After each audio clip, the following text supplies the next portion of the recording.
Paris के एक छोट देहात रहे बिहावन। हमार प्यारे bishop most reverend emeritus bishop Alphonse Bilung SVD के एक बड़का सपना रहे कि बिहावन एक पारिश बनो जे की विश्वासी मन के आध्यात्मिक जीवन के स्रोत बनी और उनके साथ दिलाएं archbishop most reverend bishop John Barwa SVD.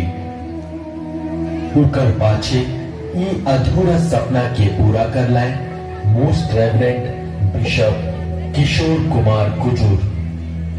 उनके साथ दिलाए बिहावन के पारिश फादर बिपिन किशोर माझी, दूसरा फादर मन और विश्वासी भाई बहन मान।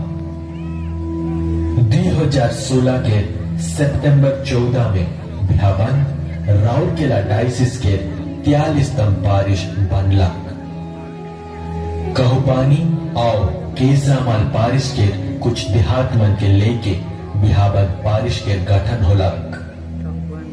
आज सितंबर 26, 2021 बिहावन पारिश लगिन बहुत ही यादगार दिन है के आज हमरे क्रूस विजय गिरजा के आशीष दिन में हमरे सब विश्वासी मन खुशी से झूम उठा थी और ईश्वर के धन्यवाद देते हुए रौरे मन के बीच में ये नाच के प्रस्तुत करे जाती।